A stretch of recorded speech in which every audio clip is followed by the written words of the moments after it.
सभी साथियों को नमस्कार। मैं अरविंद कुमार और आप देख रहे हैं अंबेडकर प्राइम चैनल। साथियों, मैं आज जो अभी वर्तमान में घटना घटी है, बहुजन समाज पार्टी के लोकसभा सांसद रितेश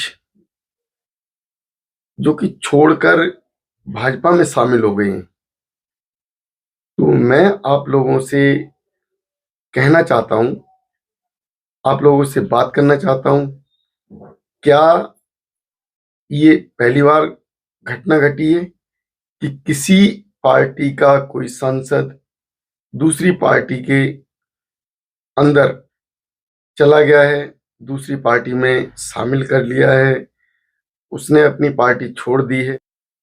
इससे पहले भी ऐसा हुआ है और भाजपा के सांसद भी छोड़कर चले गए और दूसरी पार्टियों में शामिल हो गए। समाजवादी के भी चले गए, कांग्रेस के भी चले गए। तो ये कोई नई घटना नहीं है, लेकिन इस बात को लेके एक इश्यू क्रिएट किया जा रहा है कि बसपा के सांसद बसपा को छोड़कर भाजपा में शामिल हो रहे हैं। वो कायर हैं, वो लोग कायर लोग हैं जो अभी बसपा को छोड़कर भाजपा में शामिल हुए हैं जाके, और उनका नेचर ही ऐसा है। शायद आपको पता होगा कि इस देश को गुलाम बनाने वाले इस देश के ब्राह्मण जाति के ही लोग थे।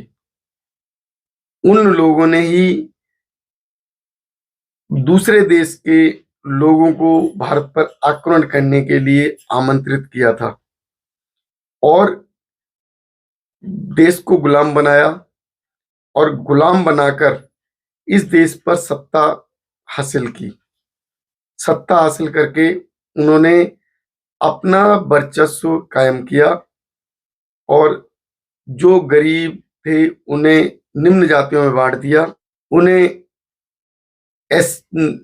अछूत, दलित, इन सब शब्दों से जो है पुकारा गया। और मूर्ख हमारे देश का वो समाज जो पढ़ा लिखा था वो भी मूर्ख बन गया, और अनपढ़ आदमी तो मूर्ख होता ही है, ये तो आप जानते हैं। क्योंकि अनपढ़ आदमी के अंदर सोच उतनी नहीं होती है कि जाति पाति जो जाति व्यवस्थाएं हैं वो क्या होनी चाहिए, नहीं होनी चाहिए। प्राचीन काल से जब से ब्राह्मण जाति का हमारे देश में वर्चस्व हुआ है, जब से ब्राह्मण जाति ने शासन सत्ता से बहुजनों को उतारा है, उस समय से अत्याचार होते आए हैं और बहुजन अत्याचार के शिकार रहे हैं। अब अगर हम कहें कि जो है अभी की स्थिति क्या है, अभी हम लोगों को समझने की जरूरत है। हम बहुजन हम बहुजन लोग इस बात को समझ लें कि अभी जो भी अफवाहें फैलाई जा रही हैं, जो भी एक सोशल मीडिया या समाचार पत्रों के द्वारा या जो है स्ट्रीम मीडिया, जो मेन मीडिया है, वो इस चीज को बड़े जोर शोर से फैला रही है कि जो है बसपा के सांसद टूटकर बीजेपी में शामिल हो गई। पहली बात तो जो भी बीजेपी में शामिल हो रहा है वो डर की वजह से हो रहा है, क्योंकि वो डर है उसके अंदर, क्योंकि उसने गलत काम कर रखे हैं, उसने गलत तरीके से धन को इकट्ठा किया हुआ है। वो धन को इकट्ठा गलत तरीके से करने के बाद बीजेपी में जाके अपने आप को सुरक्षित कर रहा है, क्योंकि उसके ऊपर छापे ना पड़ जाएं ईडी, सीबीआई आदि के। तो वो डरपोक है, कायर है, जो कि बीजेपी में शामिल हो रहे हैं किसी भी पार्टी के व्यक्ति, किसी भी पार्टी के सांसद, क्योंकि उन्होंने काला धन इकट्ठा किया है और उस काले धन को बचाने के लिए लोग बीजेपी में जा रहे हैं। आप समझे कि लोग खुशी खुशी जा रहे हैं, कतई भी नहीं जा रहे हैं खुशी खुशी।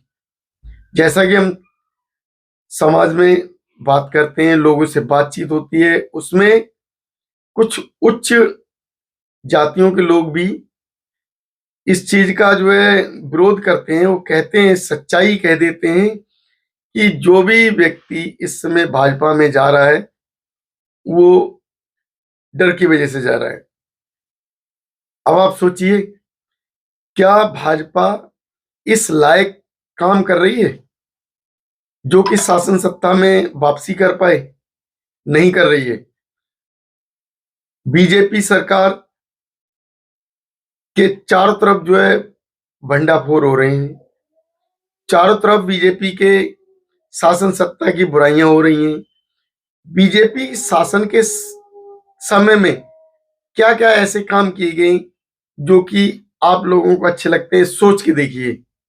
मैं पूरे देशवासियों से ये बात कहना चाहता हूं कि जरा सोचिए, बीजेपी ने अपने शासन काल में कौन से अच्छे काम किए हैं जिसकी वजह से बीजेपी को आना चाहिए। बीजेपी ने शिक्षा के क्षेत्र में क्या काम किया है? कितने बीजेपी ने स्कूल कॉलेज बनाए हैं? कितने बीजेपी ने इंटर कॉलेज बनाए हैं? कितने बीजेपी ने डिग्री कॉलेज बनाए हैं?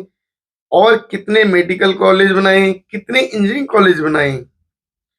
क्या शिक्षा का स्तर बीजेपी उठा पाई है या बीजेपी के काल में शिक्षा का स्तर डाउन हुआ है?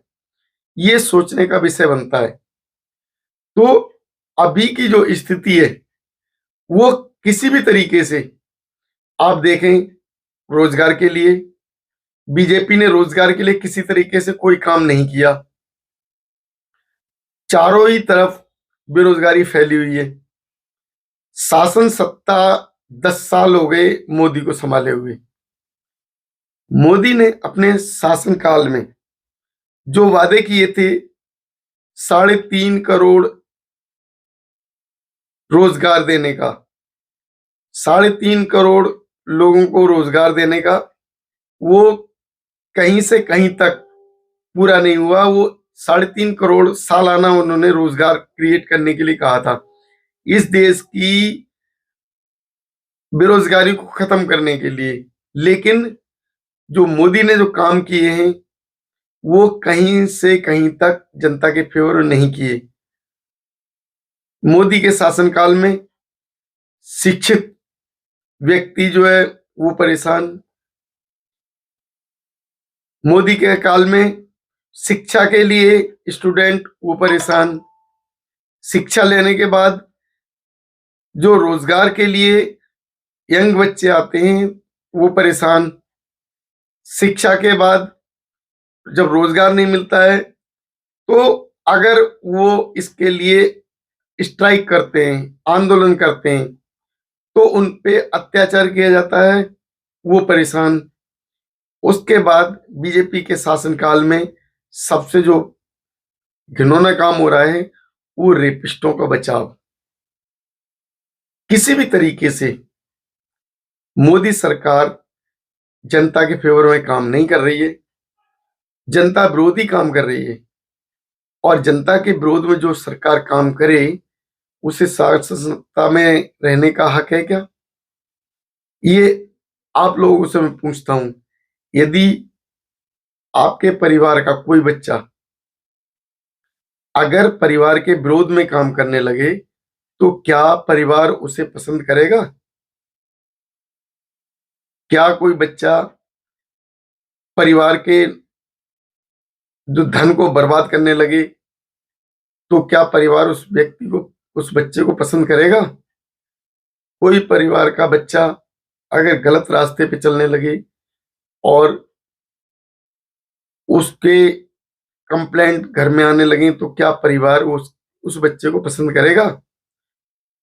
और वो स्थिति जो कि आज है, किसान परेशान, किसान आंदोलन कर रहे हैं। भाई, आपने ऐसे कानून को क्यों लाकर खड़ा कर दिया जो कि आपको सोचने को मजबूर कर रहा है? आपने अगर कोई कानून ऐसा बनाया है और जनता नहीं चाहती है। देश की 70% आबादी किसान की है। अगर किसान इस किसान कानून को नहीं चाहता है तो उस कानून को खत्म कर दीजिए। उस कानून को खत्म करने में ही भलाई है। आपने ड्राइवरों के लिए कानून बना दिया, आप किसी कानून को बना देते हैं, आप संविधान को बदलने की बात करने लगते हैं। संविधान के विरोध में कानून बना दिया आपने। आईपीसी, सीआरपीसी, जो देश की कानून व्यवस्थाएं थीं, उन्हें आपने बदलने के लिए पूरी तरीके से जो है नई नई धाराएं ला के खड़ी कर दी। तो क्या इन आप लोगों को पता है कि अगर इस तरीके से जो धाराएं बदली जाएंगी तो हमारे देश के अंदर सुप्रीम कोर्ट, फिर हाई कोर्ट, हर डिस्ट्रिक्ट में हाई कोर्ट, उसके बाद जो है लोअर कोर्ट, और हर राज्य में लोअर कोर्ट और हाई कोर्ट है। कितने लोअर कोर्ट, हाई कोर्ट में कानून बनाने के बाद, नए कानून बनाने के बाद कितना अधिक परिवर्तन करना होगा, कितना अधिक धन उसमें खर्च होगा, क्योंकि जो भी पुस्तकें छपेंगी उन पुस्तकों में परिवर्तन किया जाएगा। क्या हमारे देश की स्थिति अभी के हिसाब से इस लायक इस सरकार ने बना दी है क्या, जो कि खर्चा उठा सके? आपको पूरी तरीके से बेरोजगार कर दिया गया। 8 से 10 हजार रुपए में आज नौकरी करने वाला व्यक्ति जो परिवार का खर्चा नहीं उठा सकता, उसके ऊपर नए नए कानून लाद दिए जाते हैं, नए नए खर्चे लाद दिए जाते हैं। तो इस तरीके से जो काम बीजेपी सरकार कर रही है, मैं तो ये मानता हूं कि ऐसी सरकार को वापसी नहीं आना चाहिए। इसके लिए आप लोगों को सोचना है कि ऐसी सरकार को आप बुलाना चाहते हैं या नहीं बुलाना चाहते। तो ये आपके सोचने का विषय है। मैं आप लोगों के सामने सवाल खड़ा कर रहा हूं कि आप सोचिए, क्या बीजेपी सरकार को वापसी करनी चाहिए या नहीं करनी चाहिए। इसी के साथ नमस्कार, जय भीम।